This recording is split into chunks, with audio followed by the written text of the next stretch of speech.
All right, so for those of you who don't know me, I'm Kelly Romano, the Director of Infection Control and Patient Safety.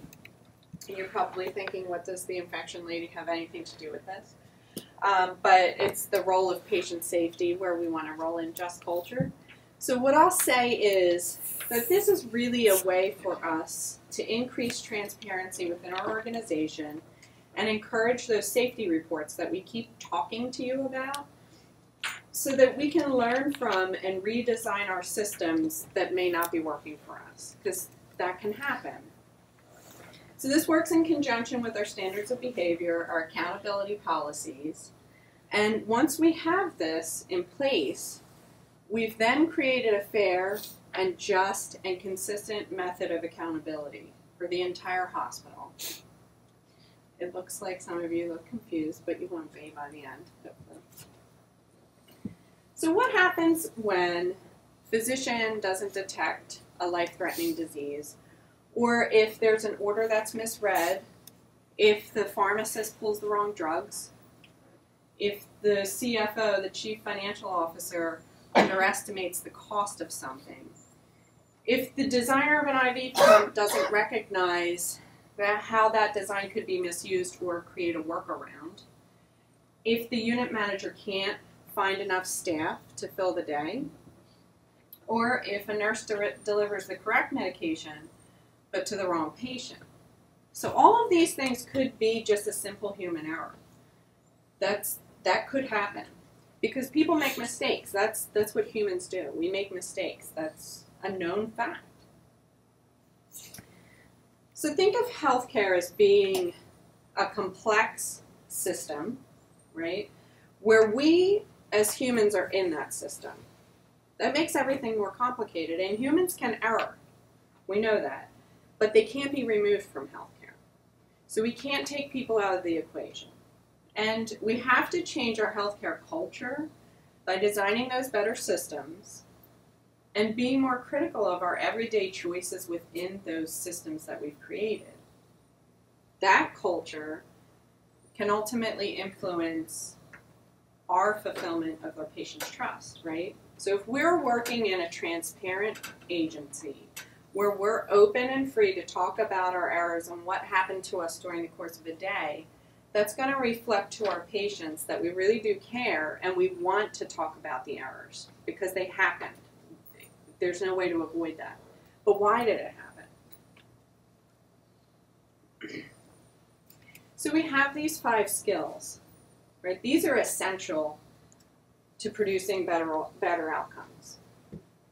So these are the first 3 in a set of 5. It's values and expectations, system design, and behavioral choices. So what we can say about this is that we can't expect people to be perfect. We just can't. We can't expect the system to be perfect. We live in an imperfect system and fallible humans. That's where we are, because that's how we design things.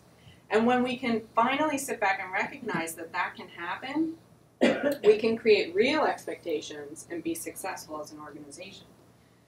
So our system design then is changing the systems to anticipate a human error. So we have to design things around people. And how do we make that happen to help people make good choices and it supports you in getting your job done safely? It also has to fit your work environment. Does your role mean that you're running around the hospital all day long? It has to be flexible and adapt to your certain needs. And then behavioral choices. So what kind of choices are you making during the course of a day to make that system work for you? Or are you creating a workaround that could potentially cause an error? So if you think about the behavioral choice, how many of you are familiar with the standards of behavior? Have you heard it? Have you heard standards of behavior? Mm-hmm. Put your hands up. Yes? Okay. So think about the behavioral choice in relation to the standards of behavior, where standards say patient needs to know where they're going. I'm not supposed to point in that direction or verbally tell them how to get there. The standards say I need to physically take that patient to where they need to go. Suppose that I have to go to a board meeting in the morning, and there's a patient in front of me who needs to know where they have to go.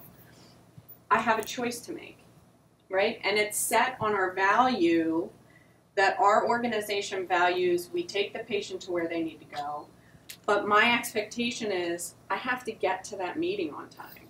So what do? Do I make myself late to the meeting by taking the patient where they need to go? The answer to that is yes, because our value is patient satisfaction, patient safety, making sure that they get to where they need to go. I can explain to the board why I was late, right?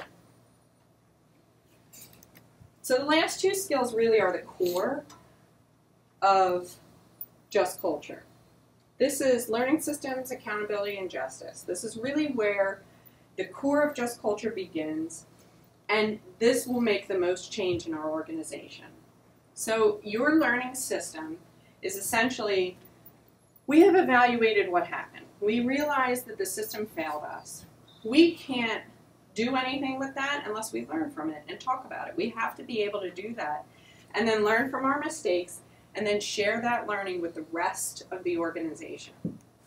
And accountability and justice, this is really where Just Culture comes in, right? Just Culture leads to better management of better outcomes and designing safe systems and safe behavioral choices. Because if the system's safe, you're not going to make a behavioral choice that works around that safe system. Without all of these, we can't actually make the changes to help prevent errors from happening. In the Just Culture, there's three types of manageable behavior: human error, at-risk behavior, and reckless behavior. So in trying to come up with a scenario that everyone will understand, because when we tend to talk, a lot of our focus seems to be clinical. So I'm going to relate this to driving. How many of you come to work on autopilot, right? You get to work and you have no idea how you got there this morning because you know the route, you just get in your car and you drive, right? Something could happen on your way to work. That's kind of like a human error. It's like, ooh, you know what, I wasn't thinking I had to go to the bank on my way to work. You just showed up at work, right? So that really is a type of human error.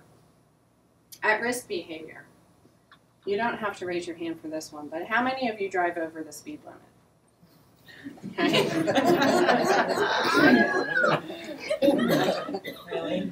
I know a lot of people in here who have a left foot. But at-risk behavior is driving over the speed limit. This is something you do because really the consequence isn't there for you, right? The likelihood of you driving 5 miles over the speed limit and having an accident or someone getting hurt is low to you, right? That risk isn't there. You're not thinking about it.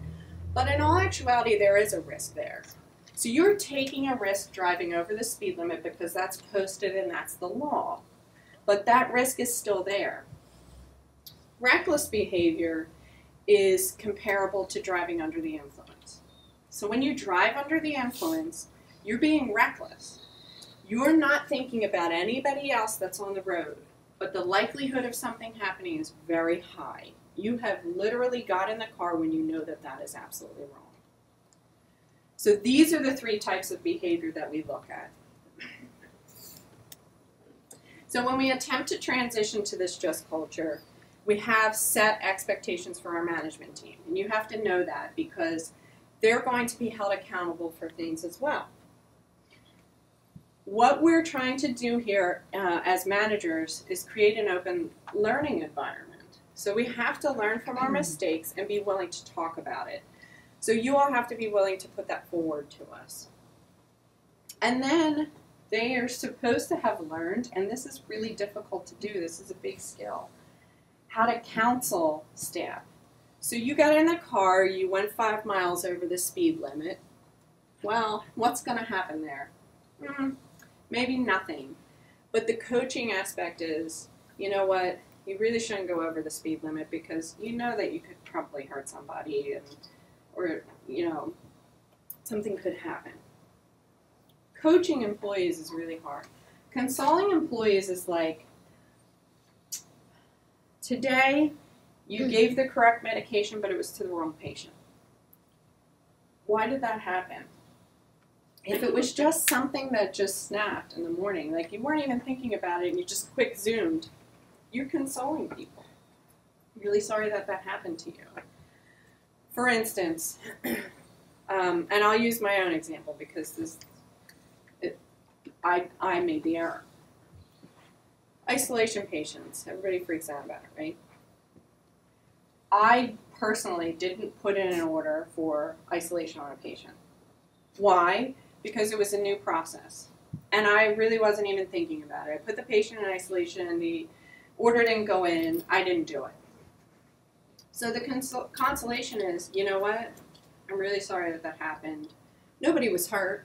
It was just really a human error. It was just slipped my mind and that's it. That's consoling people. I'm really sorry that that happened to you. I'm hoping that it doesn't happen again. This can happen. So we're limiting the use of warnings and punitive actions. Why? Because we're realizing that there's human errors and there's at-risk behavior. So rather than getting to a process where we're going to fire every single person, that's not what we want to see. You have to look at the entire system. If you scan medications and your barcode scanner doesn't always work, what are you going to do? You're probably going to get that patient their meds because you know that they need it at a certain time, but why didn't you scan? People are going to come down on you didn't scan that med, you didn't scan that med. Why? Connectivity issues. Oh, it wasn't charged. So there are ways that people make that risk happen that you're not even thinking about it because you got to get the patient their meds. And that's not the problem. You got to get the patient the meds, but the reason we scan is to prevent an error from happening. And the scanning doesn't happen. So we have to understand why these things happen. And until we understand it, we can't make changes. The barcode scanning issue was an issue here. And what did we do? We changed that system so that now it's tethered to the computer and it's a little bit easier to scan meds. We have to look for common threads. Is there a link? We can't know if there's common threads if it's not reported. If it's not reported, we can't work on it. We can't see what's going on. We also have expectations for staff, right? Look for risks in the system that you work in. I don't work in your system. I'm not a daily flow, process flow person. I'm not at the bedside. I'm not registering patients. I'm not doing studies on folks. So I can't know that a system is broken unless we talk about it. So do you work in a place where you know that there's a system design failure? You have to look for that. And risks in your own behavioral choices. So what kind of choices are you making during the course of the day that could potentially put folks at risk? Are you looking at the risk versus the benefit? Did you go 5 miles over the speed limit? We also look at being late to work, right? Were you late to work because the line at Starbucks was really long and you wanted to bring Kelly Romano a coffee? Or were you late to work because there was an accident in front of you and you stopped in a good faith effort to help that person? So you have to look at all of those things, the risk versus the benefit, and reporting the adverse events. So we do tie into the standards of behavior, right? I talked earlier about getting the patient to where they need to go. And it's really just culture, a way of holding everyone accountable for upholding the standards of behavior. Because we have those standards in place as an expectation of things that we should be doing to make our culture better. And we talk about respect and empathy, responsibility, affinity, integrity, and they're all part of just culture and what it really means. And we have to address every event in the exact same manner. So anything that happens is going to be addressed in the exact same way. So there is no difference, there should be no difference in the way that events are addressed. We should have an investigation, we should talk about the process, see if there's a system design problem. So we work in imperfect systems and we have imperfect choices, right? So no human endeavor can be risk-free. And healthcare is no exception to that, because healthcare, there's tons of risks all the time, right? We all want to take care of patients, and we all want to do it well. That's not what, the reason we get into healthcare is to help people. Until we can talk freely about errors that may be happening, we're not going to get there. We're not going to have the safest patient population, and that's what we're aiming to do. We're designing these systems around our providers so that you guys can take that back to the bedside and do what you need to do. You can't will yourself to be perfect, right? Does anybody in here think that they're perfect? Right? We all do.